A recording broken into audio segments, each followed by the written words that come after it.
बिस्मिल्लाहिर्रहमानिर्रहीम नहमदुहु व नुसल्ली अला रसूलिहिल करीम अम्मा बाद। दूल्हा दुल्हन कोर्स फाउंडेशन और फाउंडेशन के अंदर ये हमारा दूसरा चैप्टर चल रहा है। पहला जो चैप्टर था उसके अंदर हमने निकाह के फजाइल और मसाइल बताए थे। सेकंड चैप्टर में आपका लाइफ पार्टनर कैसे होना चाहिए, लाइफ पार्टनर कैसे होना चाहिए के अंदर हमने अल्लाह के नबी सल्लल्लाहु अलैहि वसल्लम की वो जो हदीस है कि निकाह में चार बातें देखी जाती है। अक्सर लोग जो है निकाह में खानदान देखते हैं, मालो दौलत देखते हैं, हसब नसब देखते हैं और हसब नसब जो है वो खानदान में आ गया, और खूबसूरती देखते हैं, और चौथी चीज जिसको बहुत कम देखते हैं वो है दीनदारी। तो हम आपको ये डेफिनेशन बयान कर रहे थे कि अक्सर लाइफ पार्टनर चूज करने में जो लोग हसब नसब खानदान देखते हैं, तो हमने ये कंसेप्ट आपका क्लियर कर दिए थे कि इस्लाम से बढ़कर कोई चीज नहीं है। ये हसब, ये नसब, ये खानदान, ये पानदान, ये उगालदान, ये कोई अहमियत नहीं रखते हैं। अभी देखो मेरे बेटे का निकाह हुआ जुमेरात के दिन, तो मैं आप लोगों को ये चीज बता दूं और क्लियर कर दूं कि जो लड़की वाले हैं, जो फॉर्म भरा गया निकाह का, उससे पहले तक मैंने कभी भी उनको ये नहीं पूछा कि तुम्हारी बिरादरी कौन सी है और खानदान कौन सा है। जब फॉर्म भरा गया वो मैंने मेरे हाथ से ही भरा, तब मुझे पता चला कि भाई इनका सरनेम ये है। ये होना चाहिए मुसलमान का मिजाज। हमारे यहाँ पे जो बाल की खाल निकालते हैं, तो मैंने आपको क्लियर कर दिया था कि इंडिया में जितनी भी बिरादरियां और खानदान है, इसकी कोई हैसियत, कोई औकात नहीं है, बल्कि ईमान देखो, इस्लाम देखो, लड़का लड़की दोनों के अंदर, और दीनदारी, वो आगे आने वाला है, जो सिफात देखने की है वो देखो। दूसरा पॉइंट हमारा था मालदारी के ऊपर, तो हमने आपको ये भी पॉइंट क्लियर करके बताया था कि बहुत सारे लोग जो मालदारी की बुनियाद पर निकाह करते हैं, तो किस तरीके से सिर्फ माल देखकर, माँ बाप की पोजीशन देखकर, लड़के की माली कंडीशन देखकर जिन लोगों ने निकाह किए, बाद में पता चला वो लड़के ने जुए में सब कुछ हार दिया, और हारने के बाद में नौबत ये पहुंची कि वो लड़की को आज बर्तन धोकर उस शोहर को पालना पड़ रहा है जिसके बाप दादा का नाम और प्रॉपर्टीज देखकर उसके माँ बाप ने उससे निकाह किए थे। ऐसे ही लड़की, जिस लड़की की सिर्फ प्रॉपर्टीज जायदाद देखकर जिन लड़कों ने निकाह किए थे, बाद में उनको खून के आंसू रोना पड़े। तो असल चीज निकाह में पैसा नहीं है, हसब नसब खानदान नहीं है, और तीसरा जो पॉइंट है वो है हुस्न जमाल, खूबसूरती, अट्रैक्शन। उसकी बुनियाद पे जो लोग शादियां करते हैं, उसके क्या क्या नुकसानात है, आज हम उस मसले को भी क्लियर करेंगे। देखो असल जो चीज है, चाहे हमारा कलर हो, चाहे हमारे जिस्म की बनावट हो, चाहे हमारे बाल हो, चाहे हमारा कोई भी चीज हो बॉडी की, इसको अल्लाह तबारक व तआला ने अपने हाथों से बनाया है। यानी इंसान को जो बनाया है, हजरत आदम अलैहिस्सलाम का चेहरा वो खुद अल्लाह ने बनाया था। तो इसलिए हर आदमी जो पैदा होता है उसको अल्लाह ताला अपने मर्जी से पैदा करते हैं।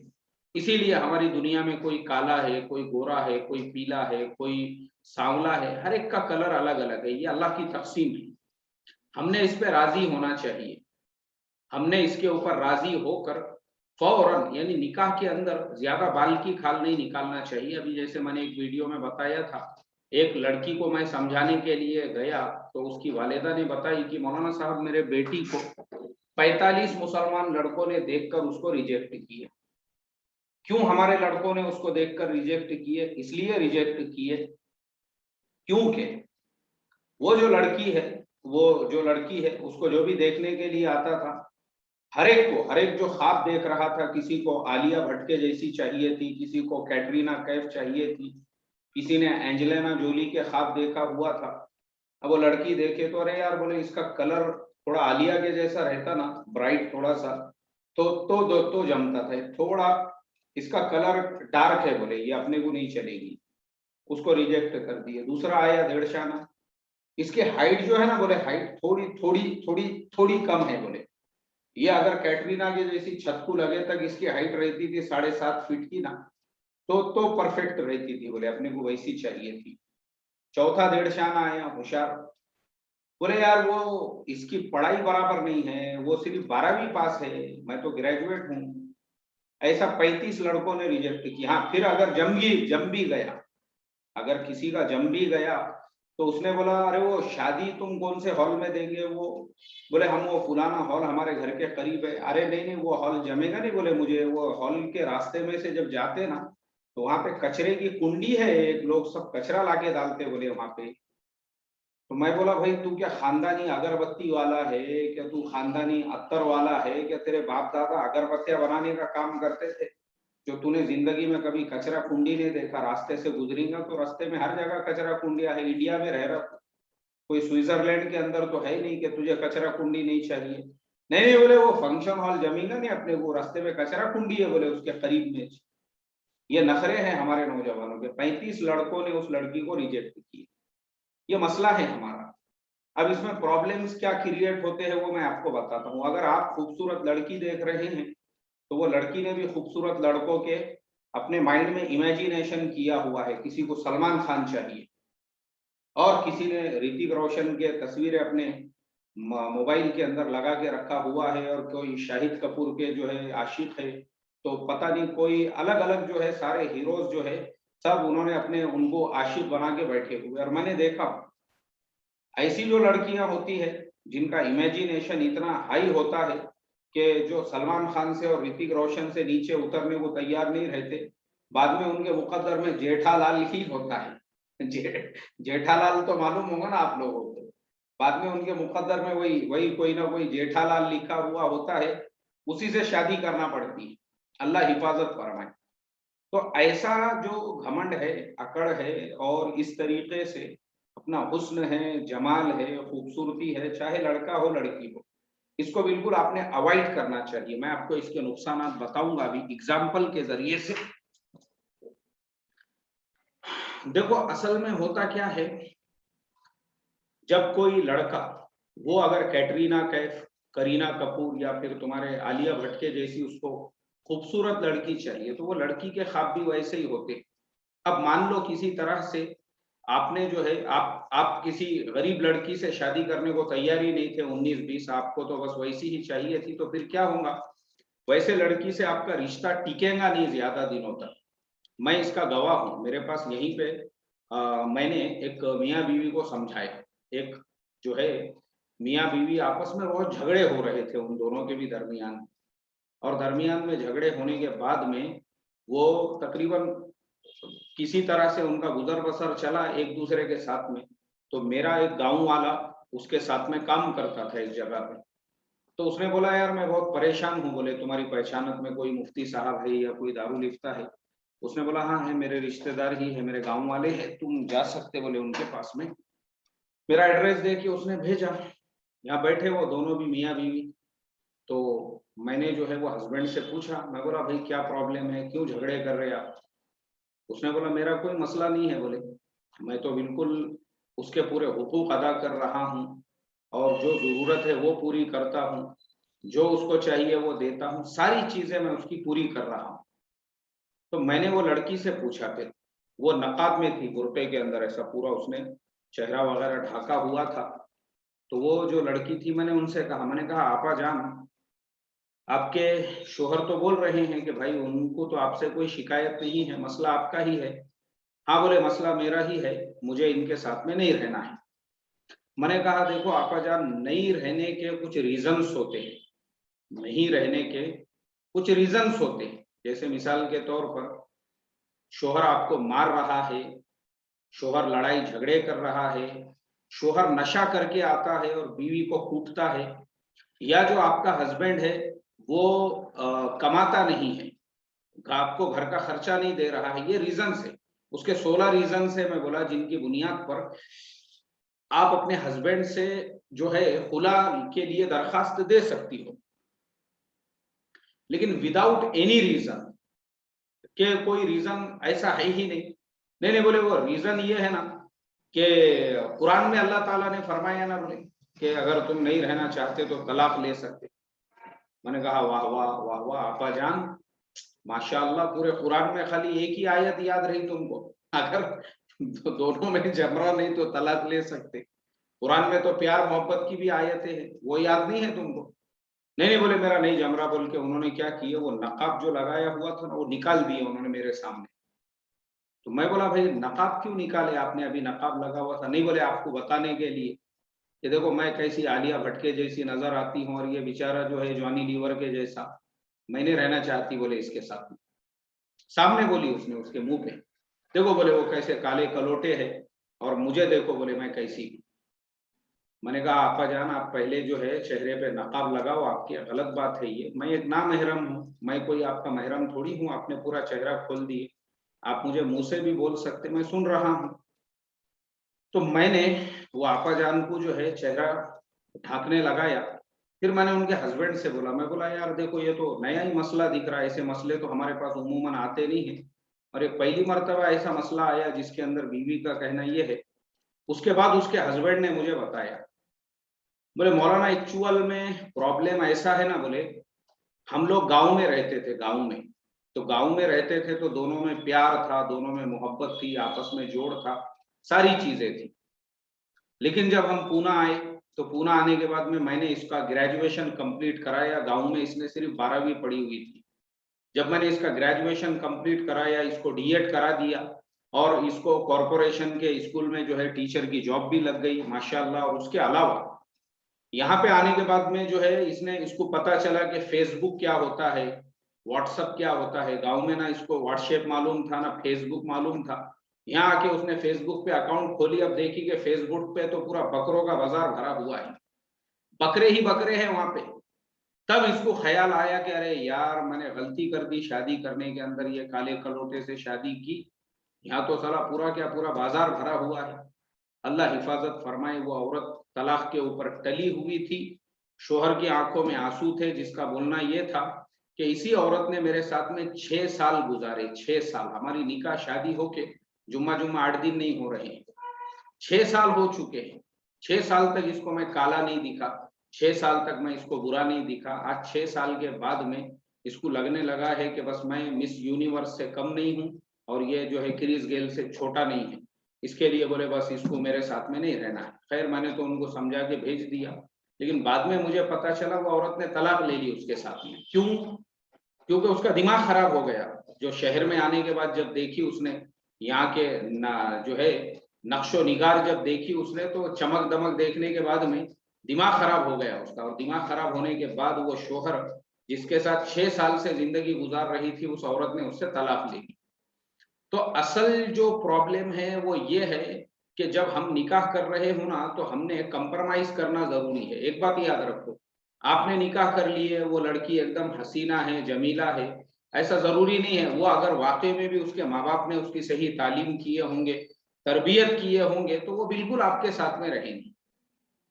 और अगर माँ बाप की तालीम नहीं है, तरबियत नहीं है और बस वो एकदम ओपन माइंड है और उसको जो है माँ बाप ने जबरदस्ती किसी काले कलोटे से शादी करके दे दी है, तो उसका टिकना मुश्किल है मर्द के पास, क्योंकि उसकी नीयत हमेशा डामाडोल रहेगी। ऐसे ही मैं आपको मर्दों के भी वाकया सुनाता हूँ। बहुत सारे मर्द भी ऐसे ही होते हैं, बहुत सारे मर्द जो है ना वो भी ऐसी ही फितरत के होते हैं। लड़कियां ये चाहती है कि सलमान से, शाहरुख से और क्या कहते हैं उसको, ऋतिक रोशन से कम नहीं होना चाहिए, वो भी पूरा वैसा ही उनको चाहिए। लेकिन वैसे मर्द से अगर तुम शादी करोगी या निकाह करने के चक्कर में जाऊंगी ना, तो वैसा मर्द भी फिर क्या करेगा, वो अपनी जो बीवी है घर की, उसको दाल मुर्गी, घर की मुर्गी दाल बराबर समझ के उसको तो रखेगा घर के अंदर, लेकिन आगे बाहर जो है 10-10 लड़कियों से अफेयर करेगा, लपड़े करेगा, लोचे करेगा, फेसबुक पे 10-5 को फ्रेंड बना के रखेगा और जो है इंस्टाग्राम के ऊपर उसके फ्रेंड्स होंगे। मतलब ये है कि उसका जो ये है, क्योंकि जब वो गुड लुकिंग है और जब जो है वो डैशिंग है, या जब उसके अंदर आपको जैसा चाहिए था आपने तो देख लिया वैसा, लेकिन ये जरूरी नहीं है। और अगर वो बेचारा देखने दिखाने में थोड़ा सा काला पीला रहेगा, काला सांवला रहेगा, थोड़ा सा 19-20 रहेगा ना, उसको अगर खूबसूरत बीवी मिल जाए तो उस पर शुक्र करेगा वो अल्लाह ताला का, अल्लाह मैं तो तेरा एक नॉर्मल बंदा हूं लेकिन तूने मुझे इतनी अच्छी बीवी अता की है, उस पर शुक्र अदा करेगा वो अल्लाह ताला। तो ये प्रॉब्लम है हमारे जमाने का जो है ना। इसके लिए हमारे जमाने में जो खूबसूरती को तरजीह दी जाती है, खूबसूरती को, और जो बेस्ट है उससे ज्यादा बेटर को तलाश किया जाता है, और बेटर के बाद में बेटर देन को तलाश किया जाता है ना, वो चक्करों के अंदर भी बहुत सारे लोग बुड्ढे हो जाते हैं और उनके रिश्ते जमते नहीं हैं। मैं आपको वाकया सुनाता हूँ ऐसे भी लोगों के, बुड्ढे हो गए वो बुड्ढे, जिनको घमंड था अपने खूबसूरती का और अपने जवानी का और अपने हुस्न का और अपने जमाल का। बाद में उनका ये हाल हुआ कि गली के कुत्ते भी उनको पूछने के लिए तैयार नहीं थे। मैं पहले आपको एक फीमेल की, उसके बाद एक मेल की मिसाल दूंगा। मेरा एक दोस्त है, कभी कभी यहाँ आते रहता मिलने के लिए। वो मुझे अपनी कारगुजारी सुना रहा था। बोले मौलाना, मैं स्कूल में पढ़ता था, मेरी टीचर थी, वो देखने दिखाने में इतनी खूबसूरत थी, इतनी खूबसूरत थी कि वो जो स्कूल है, वो स्कूल का यानी जो ऑफिस, जो केंद्र प्रमुख होता है और जो एक शिक्षण अधिकारी होता है, देखो वो शिक्षण अधिकारी एक बार इंस्पेक्शन के लिए आया, वो मुसलमान ही था और टीचर भी मुसलमान थी। तो उसने वो टीचर को रिश्ता भेजा, शिक्षण अधिकारी जो पूरे जिले का, यानी जिसकी पोस्ट कलेक्टर के बराबर होती है। तो शिक्षण अधिकारी ने जो है रिश्ता भेजा, लेकिन वो लड़की को ऐसा लगता था कि बस इस सरजमीन पे मेरे से ज्यादा हसीना, मेरे से ज्यादा खूबसूरत, मेरे से ज्यादा हुस्न जमाल वाली और कोई नहीं है। क्योंकि 50 थे, उसके फोटो के नीचे कमेंट्स करने वाले, you look awesome, you look gorgeous, you look ऐसा वैसा। चने के झाड़ पे चढ़ाने वालों को क्या रहता है, तो उसको लगता था मैं रियल में ऐसी ही हूँ। खैर, उसको ऐसे रिश्ते आते गए। आने के बाद में जो है वो हमारा जो दोस्त है वो मुझे बताता था, बोले मौलाना उसको कम से कम जो है ना, मैं जब पढ़ता था उस जमाने में 8-10 रिश्ते आए होंगे, लेकिन उसने किसी से भी शादी नहीं की। उसको लगता था और अच्छा। मैं बोला यार, मोहम्मद बिन सलमान भी खाली बैठे हुआ है सऊदी अरबिया में, तुमने बताया नहीं मुझे, नहीं तो उसका रिश्ता लेके चल जाते थे उसके पास। खैर, अब देखो जवानी जो होती है ना इंसान की, हमेशा नहीं होती है। जो जवानी होती है ना इंसान की, वो हमेशा नहीं होती, बल्कि इंसान का जो ढलान है वो ढलान शुरू हो जाती है उम्र के हिसाब से। फिर उम्र जैसे जैसे बढ़ते जाती है, फिर वैसे वैसे बुढ़ापा आते जाता है, और बुढ़ापा आने के बाद पूरा हुस्न जमाल खत्म हो जाता है। जैसे जब आदमी हसीन और जमील होता है तो फिर शायर लोग गजल लिखते हैं, बोले वो रेशमी जुल्फे। अब वो जो रेशमी जुल्फे हैं वो सब सफेद हो जाती है, छिपोटिया बन जाती है, उसके अंदर ऐसे बड़े बड़े टेने जो है रहते हैं ना, जुओं के टेने, वो रेंगना शुरू कर देते हैं। और बोले वो शरबती आंखें, ये जो शरबती आंखें रहती, उसके ऊपर 10 नंबर का सरोजनी नायडू के जैसा ऐसा चश्मा चढ़ गया हुआ रहता। अब लगाया हुआ है वो दादी जान, आपा जान, खाला जान के जैसा चश्मा। शरबती आंखों का जमाना चले गया। फिर अब गली में कोई पूछने को तैयार नहीं, सोशल मीडिया पे कोई पूछने को तैयार नहीं रहता। वो हमारा शागिर्द वो बताता था मुझे, बोले मौलाना वही हमारी टीचर हमारे घर पे आकर मेरी वालिदा से ये रिक्वेस्ट और दरखास्त किया करती थी, बोले खाला जान, मैं हाथ जोड़ के आपसे रिक्वेस्ट करती हूँ, अगर एकादा रिक्शे वाला भी रहेगा तो मुझे चल जाएगा, लेकिन मुझे निकाह करना है, क्योंकि मेरे माँ बाप मर गए, मेरे भाइयों ने शादियां की, वो अपनी फैमिलीज के साथ में रह रहे हैं, मैं अकेली हूँ, परेशान हो गई हूँ। मैं हाथ जोड़ती हूँ। गाड़े पे जो कांदे बटाटे सब्जी तरकारी बेचने वाला भी ऐसा एकादा अगर आपको अधेड़ उम्र का 40 45 50 का मिल गया तो भी चलेगा, बोले मुझे, लेकिन मुझे करना है निकाह, क्योंकि मैं बगैर हस्बैंड के नहीं रह सकती। मुझे अपनी जिंदगी के बारे में फिक्र होती है कि माँ बाप भी मर गए, भाइयों ने भी छोड़ दिए, मैं अकेली हूँ, बोले घर पे कोई नहीं, उसका ना औलाद है ना पुरसाने हाल है, अल्लाह हिफाजत फरमाए। ये ऐसे हालात हो जाते हैं, या ऐसे हालात कोई पूछने के लिए तैयार नहीं रहता, और इंसान जो है जो अपने हुस्न के अपने जमाल के चक्कर में रहता है, उसकी वजह से जो रिश्ते नहीं जमते हैं और जुड़ते हैं, और वो सोचता है कि मुझे बेस्ट से बेटर, बेटर से बेटर देन चाहिए, तो फिर वो चक्करों में उम्र निकल जाती है। ऐसे ही अब मैं आपको एक नौजवान की भी मिसाल दूंगा, जिसके बारे में मैंने आपको बताया था कि एक नौजवान, उसने 50 से ज्यादा लड़कियां बम्बई, दिल्ली, बेंगलुरु, हैदराबाद, हर जगह वो जाके आ गया। उसको लड़की ही पसंद नहीं आ रही, लड़की हर एक में कुछ ना कुछ आए। वो मेरे पास आया, बोले हजरत मेरे को कोई ना कोई वजीफा दो, बोले वजीफा। मैं बोला भाई मैं वजीफे नहीं देता हूँ, तेरा प्रॉब्लम क्या है वो बता। बोले मेरा रिश्ता ही जम रहा नहीं, मैं दुबई जाके आया, कतर जाके आया, कोई लड़की पसंद ही नहीं आ रही, बोले मुझे। और वो देखने दिखाने में पहले बहुत खूबसूरत था। उसने मुझे अपनी तस्वीरें बताया तो तस्वीरों के अंदर एकदम जो है वो टॉम क्रूज के जैसा नजर आ रहा है, लेकिन हालात और वक्त के हिसाब से सर पे टकला होना शुरू हो गया। अब जो उसके हालात थे, जो मेरे सामने बैठा हुआ था, वो तस्वीर में जो टॉम क्रूज था सामने बैठा हुआ पूरा क्या पूरा वेन डीजल बन गया हुआ था, पूरा चिकना फुट टकला। मैंने उसके टकले पे से हाथ फिराया, मैंने कहा देखो अब तुम्हारे बालों के तो सब रवानगी के आदाब हो चुके हैं। अब मैंने बोला अब तुम जल्दी से जल्दी कोई ना कोई बेवा देखकर या कोई तलाकशुदा देखकर या बड़ी उम्र की कोई बेचारी होंगी जिसका निकाह नहीं हुआ, कर लो, नहीं तो ये बचे कुछ खुंटे जो है ना सिर में, इनके भी रवानगी के आदाब हो गए तो बाद में बस सिर्फ अल्लाह अल्लाह करने के अलावा कुछ बचेगा नहीं तुम्हारे पास में। ये हमारा प्रॉब्लम है। जब टॉम क्रूज थे तो उनको लगता था कि मैं भी किसी एंजेलिना जोली से ही शादी करूंगा, उससे कम पे राजी नहीं थे, लेकिन हालात ने उनको वेन डीजल बना दिया। अल्लाह हिफाजत फरमाए। तो आज का हमारा जो सबक और टॉपिक है वो यही है। अल्लाह के नबी ने जो 4 चीजें फरमाई हैं, हसब नसब, हमने उसके बारे में पहले बता दिया, उसका कोई एतबार नहीं है। इस्लाम हमारे नजदीक सबसे बड़ी चीज। मालदारी के नुकसानात मैंने बता दिया, मालदारी के बेस पे जो लोगों ने शादियां और निकाह की कैसे उनके हालात आए। और खूबसूरती का आज हमने जो है उसका भी ऑपरेशन करके आपको बता दिया। जो लोग खूबसूरती की बुनियादों पर खूबसूरत चाहिए, बीवी खूबसूरत चाहिए, और खास तौर पे मैंने देखा हूं ये जो बुढ़िया रहते ना, बुढ़िया घरों में बैठे हुए बुढ़िया, लड़के की माँ है, उसकी दादी है, उसकी नानी है, ये जो बुढ़िया रहते हैं ये खुद इतने डेंजर रहते हैं देखने में। इनको अंधेरे में एक आधे बच्चे गिच्चे ने देखा तो बेहोश हो गए, गिर जाना उसने, लेकिन ये बुढ़ियों की चरमान रहती, बोले हमको चांद के जैसी बहू चाहिए, हमको ऐसी खूबसूरत बहू चाहिए। और वो बुढ़ियों के चक्करों के अंदर नौजवानों के रिश्ते नहीं जमते। अल्लाह हिफाजत फरमाए। तो इसलिए ये हुस्न जमाल की कोई हकीकत हैसियत नहीं है। अब हम आपको कल पूरा क्लियर करके बताएंगे कि असल चीज जो देखने की है निकाह के अंदर वो क्या है। तो आज का सबक यहीं पे खत्म होता है। अब आप लोगों में से किसी का कोई सवाल है तो आप हमको व्हाट्सएप के ऊपर मैसेज कीजिए, इंशाअल्लाह हम आपको उसका जवाब देने की पूरी पूरी कोशिश करेंगे। चलिए, किसी का भी कोई सवाल है आज के सबक से regarding? So there is no problem.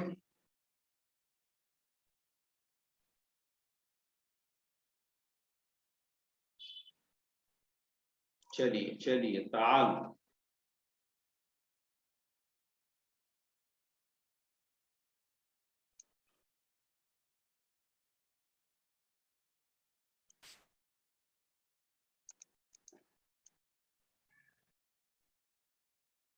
जी,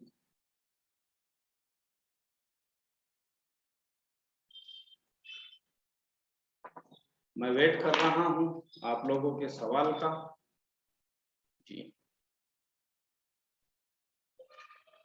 किसी का भी कोई सवाल है व्हाट्सएप कीजिए आप। चलिए, माशाल्लाह 2-4 सवाल आ चुके, हम कोशिश करते हैं इन सवालों के जवाब देने की। चलो, देखो पहला जो सवाल आया है इसमें हमारे मौलाना हैं हैदराबाद से।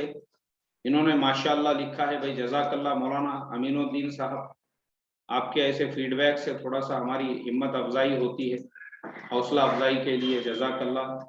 इसी तरह से फिर ये एक और स्टूडेंट्स का सवाल है, स्टूडेंट का, सर आपने लेवल की खूबसूरत लड़की से रिश्ता करना कैसा है?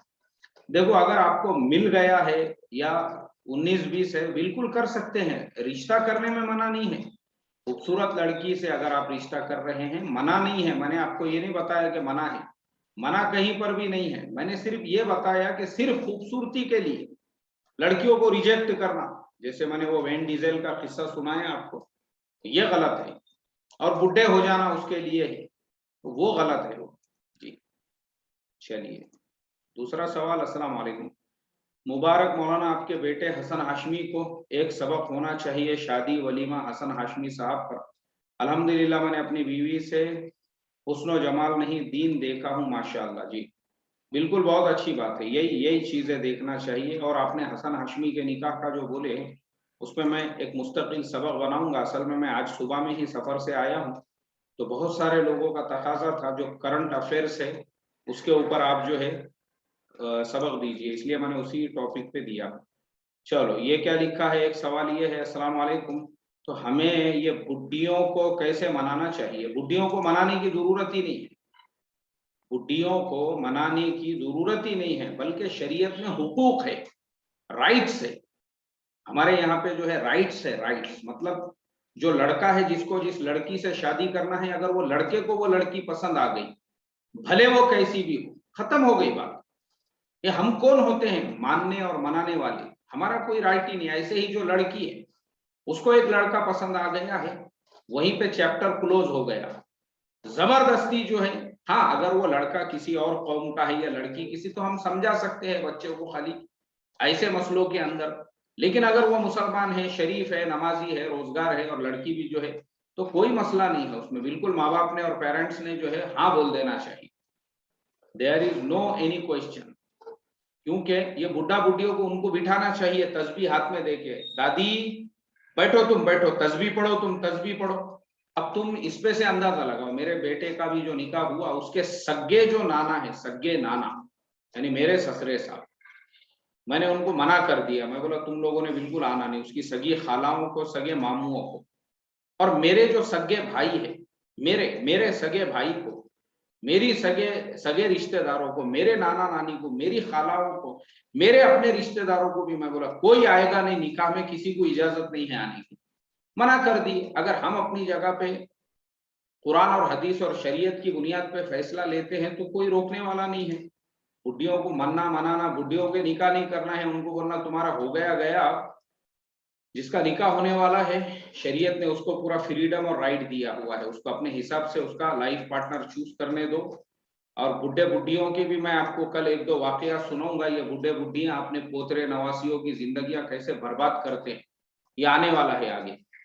चलिए, तो मैं समझता हूँ आज का जो सबक है हमारा ये पूरा हो गया, मुकम्मल हो गया। अब हम आप तमाम लोगों से इजाजत चाहते हैं। अस्सलाम वालेकुम व रहमतुल्लाहि व बरकातहू।